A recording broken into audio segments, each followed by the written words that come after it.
Pitong pulis ormok ang itinuturing na person of interest sa pamamaril sa kandidato sa pagka-mayor ng Albuera, Leyte na si Kerwin Espinosa. Saksi, si Ian Cruz. Biglang nagkagulo sa Crawford Court na yan sa barangay Tinag-an, Albuera, Leyte habang nangangampanya roon ang partido ni Mayoralty candidate Kerwin Espinosa kahapon. Nabaril na pala noon si Espinosa na tinamaan ng bala sa balikat. Sugatan din at nasa gilid na lang ng poste ng court ang kapatid niyang si RR. Isang minor de edad din ang nadamay at nasugatan. Isinugod sila sa ospital sa Ormoc City. Nasa kustodiya na ng pulisya ang 7 pulis Ormoc na itinuturing ngayong persons of interest ayon sa pulisya. Kinumpis ka rin ang kanilang mga armas. Naka-assign po sila lahat sa Ormoc City Police Station po. So ang inimbestigahan po natin ngayon ay kung ano ang kinalaman po nila dito. Iniintay po yung result po ng ballistic examination kung mayroon po dito sa mga na-recover na barel na recently naiputok. Yung ating buong pwersa ng Leyte Police Provincial Office ay patuloy na nagkakandak ng in-depth investigation para mahuli na po ang gumawa nito. Pag yung biktima po ay isang kandidato o supporter, it is classified as suspected election-related incident. Wala pang 24 oras mula ng binaril, agad nang lumabas si Espinosa sa ospital dahil sa pangamba sa kanyang seguridad. Dahil sa rason ng seguridad ko, kasi ang involved na mga person of interest, nawalan ako ng tiwala sa mga kapulisan sa Ormoc, maliban sa mga matino. Kaninang hapon, humarap sa press con si Espinosa at ipinakita ang tinamong tama sa dibdib na lumabas sa balikat.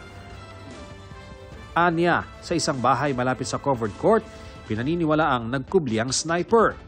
Pinalibutan daw ang lugar ng kanyang mga taga-suporta at natuntun doon ang ilang pulis Ormoc na walang jurisdiksyon sa bayan ng Albuera. Kaya tanong niya, sila ay naka-assign sa Ormoc City.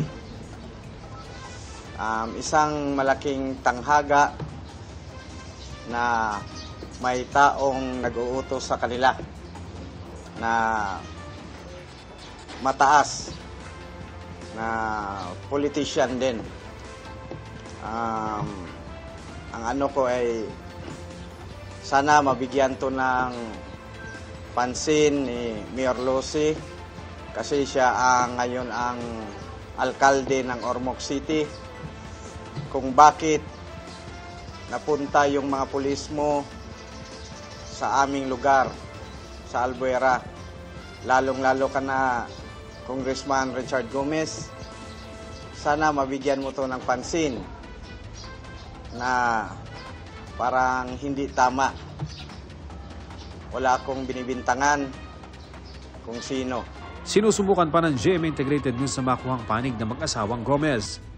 Sinagot din Espinosa ang mga naghihinalang ambush me ang nangyari. Sino namang mag-scripted na dito sa dibdib ko ang tama at double action pa ang bala. Nakita nyo naman na malaking butas ang aking braso. Ba't naman scripted?